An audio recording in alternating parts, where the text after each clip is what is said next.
Hey now, how is everybody doing? Welcome to Red Alert Diaries with Tanya E. Hood. I am Tanya E. Hood, a wife, a mother, and an entrepreneur. As an entrepreneur, it simply means I've worn a lot of different hats in my life that have helped me develop a full range of strategies and actionable steps that I've used to help my clients make a strategic impact, both personally and professionally, to have better than what life has been giving them. Red Alert Diaries is based on the life lessons from my premier book, Red Alert, Is He the One? The pocket guide defining the love of your life.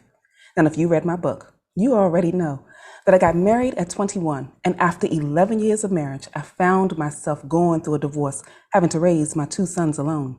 To reset my life and survive my divorce, I took the time I needed to get to know me better, which opened me up to new love again. So now I'm in a new marriage to the love of my life and my best friend, which just proves there is life after divorce. On this podcast, we have conversations that's real talk, marriage, legacy, money, various insights. And today we have a special guest joining us. The Thompsons are here to share insight with us about being married. Hey, Temeka. Hey, Eric. Welcome. How are you guys? Now, before we begin, I have got to share this amazing couple with you. Now, a lot of you may already remember that Temeka was here before because she is a co-author of our #1 Amazon bestseller in 8 categories and internationally. She is a co-author with our book titled Your Voice Matters. That book was a collaboration of love, an expression of healing to let the voices of those that have been marginalized be heard. In the United States, the death of George Floyd sparked the underlying trauma that has already been in this country. But now we are in a space where we can talk about it more. So she shared her insight with us on that event. But today, her husband, Eric, joins us. These high school sweethearts are from Tallahassee, Florida. They have 2 children and have been married for 24 years. They started Marriage Takeover. And this occurred after they had just overcome the hurdle of being on the brink of divorce. In addition to being an international bestseller through our collaboration, Your Voice Matters, these 2 amazing people have written a book of their own, a bestseller titled Know Your Role in Your Marriage. Temeka, I want to pause really quick to say thank you. Some of you may remember that Temeka is an Air Force vet. Well, I want to say thank you for your service and appreciate you guys being here. So, high school sweethearts, tell us a little bit more about your journey because it has not been what a lot of people might think. Tell us a little bit more. Hey, so thank you so much for having us on the show. We so appreciate it. Thank you. So our journey with Marriage Takeover. So we were on the brink of divorce. And so now as a part of that, God was really speaking to us and showing us how the struggles that we were overcoming, we were identifying, we were facing in our marriage, that other couples were facing some of those same challenges. And while we didn't have all the tools and the resources, as we started to come out and started to learn each other and build on each other and really putting God first in our marriage, that birthed Marriage Takeover. And so we help couples win in their marriage by identifying their triggers and then breaking the generational cycles. That is awesome. Here's something I want to ask, because on this podcast, we're having a specific talk to help parents that have gone through the chaotic mess of, you're already aware that I got divorced. I struggled because I didn't have an idea of how to help my children maneuver through that process. How did you guys help your children go through what you were experiencing? That is so good. Yeah, that's a good question. Because I remember during the time of when we was literally on that edge, and I had my son with me, and we was just talking, and he was like, I want mommy to be happy. So I got mad. It's like, what do you mean? What about my happiness? But then I had to remember it's not him, because one thing that we come to understand that the kids begin to think that it's their fault. Right. And so the thing is, even though we were at that edge, I know I kept constantly letting my child know, because it's so funny, because my daughter was like 1, maybe a couple months, somewhere around there. But my son took the blunt of it. He's 22 now. 22? What year are you in? Yeah. 22. So he's 22 now. And so, but I remember letting him know, it's like, listen, son, whatever happens, it is not your fault. there's just times in life where you kind of go through certain stuff. Sometimes especially when you don't have the tools to understand what's taking place, it's kind of hard. But as long as you continue to let the child know, it is not your fault. It is not, we love you, we're going to try our best. And so for him, he found a place of peace, but at the same time, he was still hurting, seeing his mom hurting, seeing his dad hurting, and he just didn't know what to do. Yeah, and it was just that I know for me, it was just that constant reminder, son, it's not your fault. It is not your fault. So let me pause, because the constant reminder is helpful, but there's still that undertone. How did you help them get through that undertone? Because even though I did the constant reassurance as best I could for my kids, they still did not feel like they were okay. And I think too, in addition to the constant reminder, I think for our son, because our daughter was too young to even remember, but for our son, he felt like he had to choose. And in that choosing process, what was beneficial for us as we were getting to the core of who we were was to be able to identify our triggers and letting them know that in addition to the constant reminders, like this is sometimes why mommy may do some of these things, and letting them know that this is not your fault. This is something that mommy has to work through. This is something that daddy has to work through, because as you are identifying your triggers and then you cut through the belief system, which we call the BS, because sometimes what will happen is sometimes the constant reminders may work. Sometimes the constant reminders is really them processing it in their own minds. Right. So based off of what their belief system is, based off of what culture tells them, based off of what they see, on TV and around with their friends, we have to make sure that we're helping them to cut through their BS, because they're seeing what we're going through. And although we're speaking that and reassuring them and reaffirming them, sometimes it's about their belief system and what they've created for themselves. Right. So being able to break through that BS for them, their belief system, their thought process, asking them, so why are you thinking the way that you're thinking? Like help us to understand, what do you really feel? Right. And that's the area that you have to, even though you and your spouse is going through your turmoil, you have to remember you don't want your feelings to go onto them. And so therefore you have to fight hard to create that safe place of peace, so that they can tell you how they're really feeling through the process. And so a lot of times, because even when you're going through, we're always thinking about ourselves, but it's so different when you have a child, because now you don't want to start a belief system within your child that they're going to have to deal with when they get older. Right. So when you kind of keep that in mind, it's like, you know what? I want you to know I need to know how you're feeling through this process, so that I can better answer you, so that you don't have to carry what I'm dealing with you and end up dealing with it yourself when you get older. So let's unpack that. That is a key thought process that I think we really need to unpack, because I know one of the things that I did, and it became a little mantra, because I couldn't figure out what to do. Whenever my children were looking for their dad, I always want to ask for their daddy, because my sons were definitely daddy's boys. And because I was the one that was always a disciplinarian, they did not want to be stuck with me. My children were around 4 and 11, like 3.5, 10.5, whatever. Yeah. So when my youngest one, the 4-year-old was like, I gotta be with you like all time. Because daddy's the fun one, right? Yeah, it was like, what is wrong with me? But it didn't dawn on me. When we were together, we had a decent balance for him. I did the disciplinary method because he was the fun dad. But someone had to figure out, and I had to determine how to balance my role. Yeah. That was hard.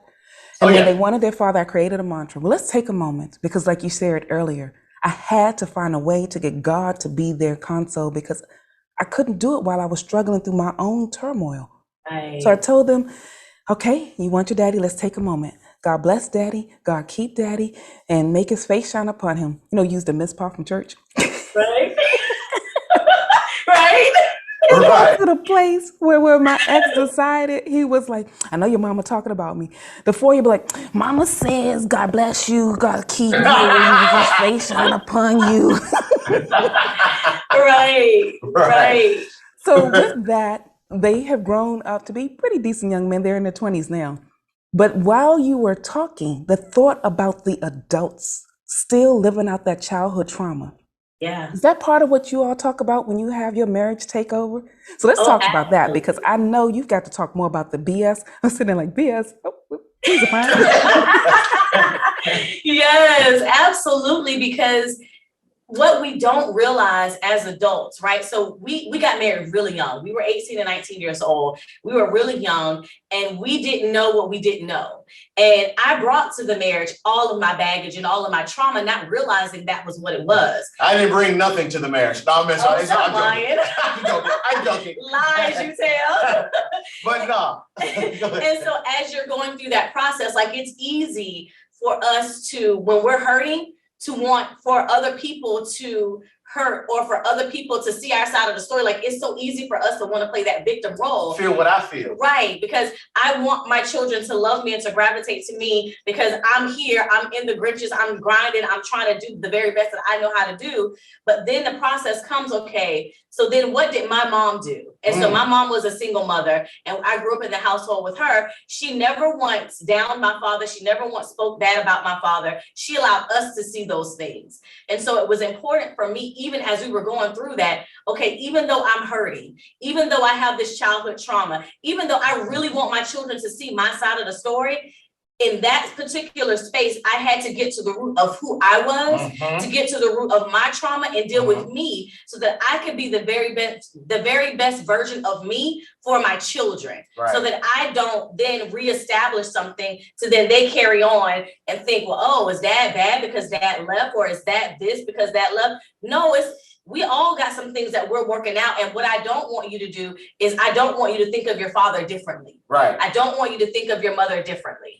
And that's the thing. And because I was like, when we was on the brink of divorce, that's where I was when my mom got divorced. I was my daughter's age pretty much. When I wasn't born yet. Yeah, I was close to delivery. How about that? I'll say it like that. I was close to delivery. But see, now I remember when my mom asked me when I was older, she was like, so did you pray for your dad? I said, for what? Because at that point, the last thing I remember was seeing his back. But then not knowing how much of a generational cycle from that hatred followed. Let's talk about that. Oh, yeah. So Eric, I'm glad you're here because having a male's perspective about this, seeing how that son grows up to get that thought, because one of the things that happened to me, I thought I was doing good when I created the mantra to tell my children that, because I did not, like you said, Temeka, want to put any thoughts in their head about my emotional warfare. My hope and my prayer was that he would not do to them what he did to me. But as my children got older, his character was still his character. And my oldest son did not speak to me for almost 3 years because he was mad at the fact that I didn't tell him about his father. I shared with him, you have your own relationship. And I didn't want to come in between that. You had to form your thoughts. How do you, Eric, when you start walking through that space of getting older, how did you walk through dealing with that? What did you do to try to get healed and get whole? Well, for me, it came down to what do I believe? And I knew where my dad worked. So I was like the hometown hero, I guess I say, because my name stayed in the paper that whole nine. And so every time I would stop by, not to visit him, because he worked at the Walmart, but when I stopped by and I saw him, my mom taught me not to be rude. So even though I have all of this hatred, it was true hatred, I still was cordial. And it was like, hey, how you doing? But then when you begin to feel lies, now you're telling me who you are. And so my mom taught me, when a person show you who they are, believe it. And so when I began to see it, I was like, listen, I don't need your lies. You know what I mean? Because I feel like a lawyer. I know the truth. So for me, when I had that connection, I did not put blinders on. Even with the hatred, it was like, listen, dude, you don't have to lie to me. I'm good. Because as when I look at now, I'm in a better, I hate to say it like this, but I don't have to work at a Walmart. I'm good.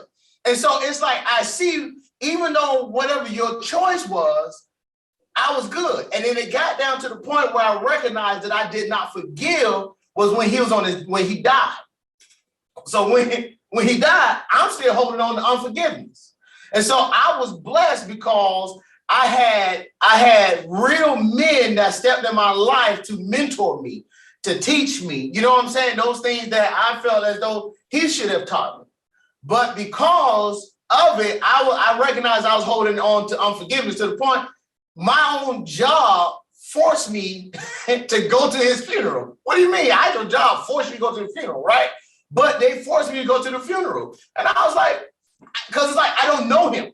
Right. All I know is that you left. All I remember is your back. That's it. So now the last memory you want me to see is your face. But if it wasn't for my wife, this is how deep it went. I was getting ready to flip him out of the casket. Wifey kind of recognized, I don't know what she recognized, but she did. She touched me on my wrist, didn't like grab me, pull me back. She just touched me. And she was like, baby, everything is going to be okay. Because it wasn't, oh, my dad, no, it's like, I'm flipping him out of here. So let's take a moment there because I know that there's a lot that you share. The Marriage Takeover is how many weeks? The boot camp? The boot camp, yes. It's 3 weeks. Yes. Okay. So in that time, do you talk about how the spouse can be a support system to each other to help them figure out their triggers? Because I know one of the things that helped me a whole lot, and my husband's name is Eric also, spelled the same way. He's a good man. Said, I know you're going to have a great show today. He's a good man. And so with him, he is a natural individual that can edify you and grow you in his spiritual gift. And for those of you that have been watching, if you are not aware of the spiritual gifts, you need to backtrack through a couple of podcasts because I've talked about that. But my husband's spiritual gift is exhortation. And what I learned from him, he does that so well that he can find the nuances about me that I didn't even know existed, wasn't quite sure what was going to happen. He saw my triggers before they show up, just like Temeka did for you. So how do you help spouses discover or get an insight if they don't have that natural ability? Man. When it gets to that point when you know who you are, it gets to the why. Why do I respond this way? Why do I act? Why do I react this way? And so a lot of it comes from, so like for me, when we're talking about our communication styles, I understand that my aggression came from my unforgiveness. And so with understanding that, because I'm aggressive by nature. Well, I can't say by nature, but anyway, I knew the root of it. Right. And so a lot of times that we don't necessarily understand the trauma that we have made ourselves a victim to as we grew up. And that's just the basis of it when we're young. But then they begin to act out when we're older. And so now when you get married, now you're expecting your wife to deal with all of these things, or you're expecting your spouse to deal with all of these things when you yourself haven't dealt with yours. And so, and that's the thing, even though, yes, you're married and two shall become one, but understanding you are still you. So it's like, how can we better the marriage? You have to first be willing to better you, because your spouse can't change you. She can't change anything. He can't change anything. You have to be willing to be a better you so that you could show up in the fullness of who you are. You know what I'm saying? So that's how throughout the boot camp, that's how we begin to kind of break it down to where you'll begin to see you. The one thing we always talk about with Michael Jackson, because he had it right. I'm talking to the man in the mirror. Right. Oh, yeah, I am asking him to change his ways. You know what I mean? Because that's the thing, because when you see it, put like this, if I see something going down here, I'm going to try to stop it, right? So we have to look at ourselves that way, that, hold on, why am I doing this? Because now we've recognized it boils down to literally how much do you love you? Because we still trying to make our wife hurt from somebody else's pain. Right. We trying to make our husband hurt from somebody else's pain. Right. Just because they left you wounded. Now, take a minute, take a deep breath. Now let's begin the healing process. Right. And I want to share this element because I'm in my second marriage. And I took about 7 years between those two marriages to really focus on getting Tanya healed and getting Tanya whole. Ooh, And I didn't have a good. boot camp to participate in, but I did read a lot of books. So for those individuals that aren't able to get into your boot camp, does your book share some of this insight that they can pull from? Can you tell us more It about the book? does. It does. So in the Know Your Role in Your Marriage, we talk about and we identify some of those triggers and some of those challenges that we had to walk through. And it also comes with a journal as well. So the beautiful thing about the journal is not only are you getting the content inside of the book, but then you get to step back for just a moment, ask yourself the questions in the journal, and then start writing that stuff out. Because what we found was that people didn't realize that they had triggers. People didn't realize that they had traumas and they had all these different things they were bringing to the marriage. And so in the book, we talk about understanding, number one, what the role is, understanding what the triggers are, understanding your communication style, understanding the secret ingredient, which is the Holy Spirit, who teaches us all things. All things. And then how our gifts, our spiritual gifts, work in and out and through each other and how they complement one another. So we take a deep dive. Oh yeah. Yes. The book is it has a depth, and so me personally, even after writing, I had to reread it, reread it a few times. Right. It was like, oh, did we really put all this in here? So, but yeah, we deal more. It's not how can you put? We deal with it gets to the point where you actually look at you and not your spouse, because a lot of times, a lot of our triggers, some of them are generational. That part. But you can be the generational breaker. Right. So let's talk about that. Oh, because you are now raised in a different generation. The two of you have already shared that you have come from the background of having a single mom, and both of you had that experience where you did not have the other parent there. And you're already aware that I've shared, for those of you that have read my book, because writing a book exposes you, but it also helps you go through your own healing process a little bit more. So when I wrote my book, it dawned on me that being raised by strong Black women, their concept and their thought process that I don't need a man was something I had to start rearranging as a thought in my mind. God put two here on purpose because a child needs to see the elements of both parents. Now that you have gotten this position where you're coaching, the life coach, all the various things you are doing, there's so much other stuff that you are doing as well.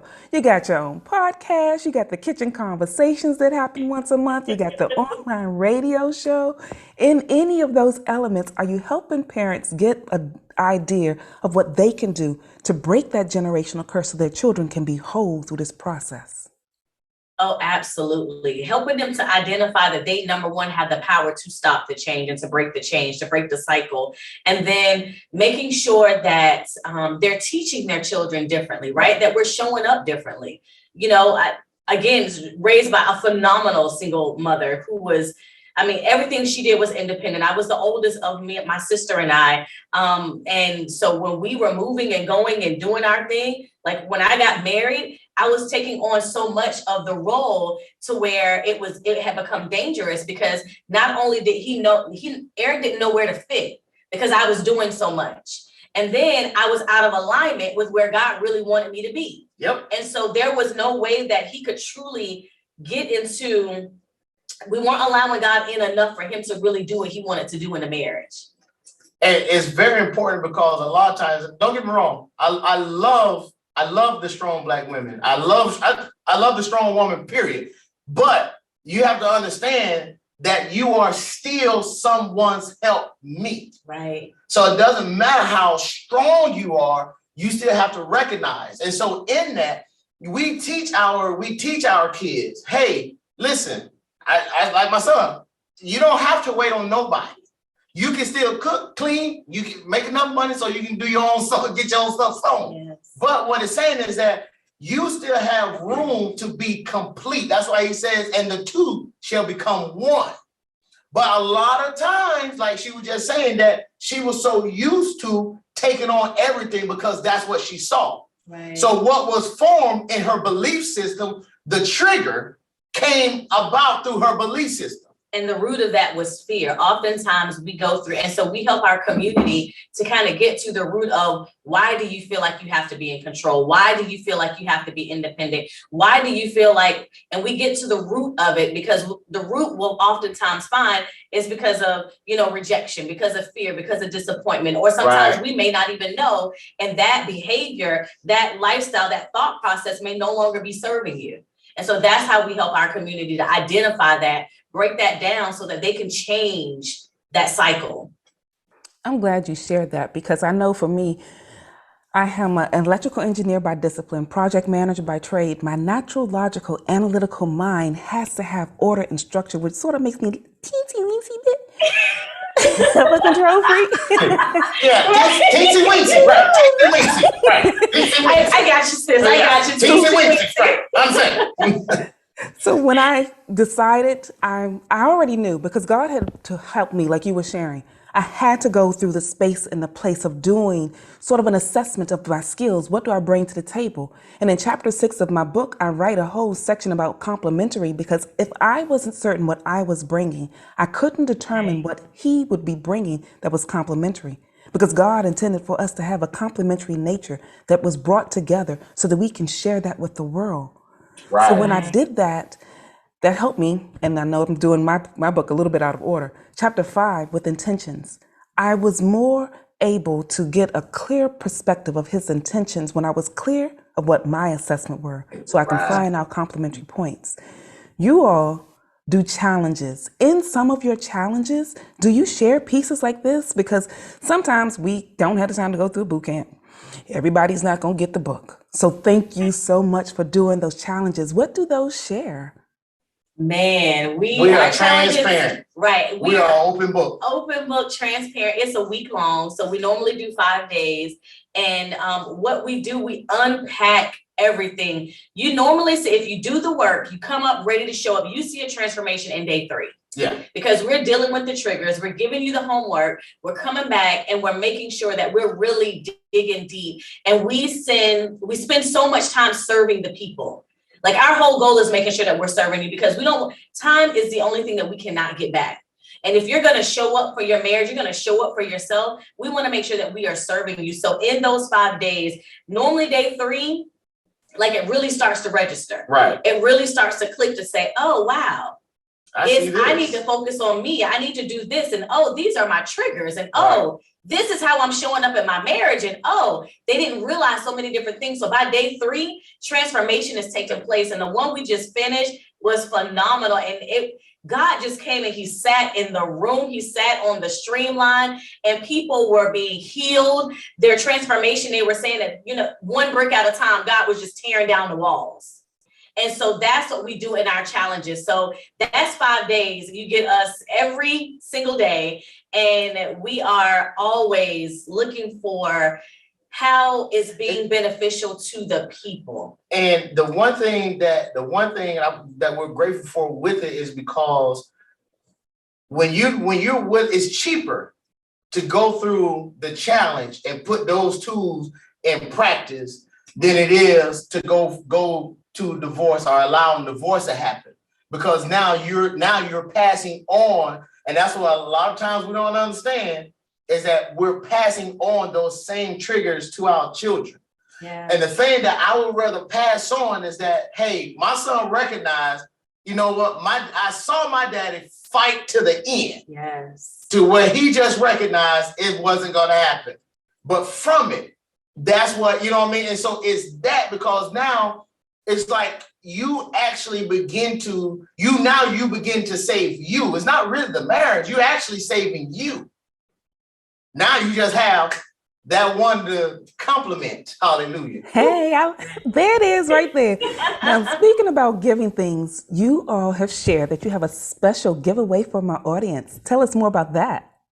Yes, so we have the 10 secrets to avoid divorce. As Eric just mentioned, it costs so much to go through the divorce process. Now, listen, we aren't saying that we are condemning you if you have to go through a divorce. We aren't saying that you should not get a divorce, but we're saying before you go through that process, here are some ways to try to reignite and to restore if this is what God is building you upon in your marriage. So we go through different topics, and we offer resources, and we offer just a blueprint just to kind of help you. Because again, the last thing that we want you to do is to take your trauma, to take your baggage and go to another relationship with that or continue that cycle. So first, we start off first with you identifying and looking into you doing a deep dive soul search.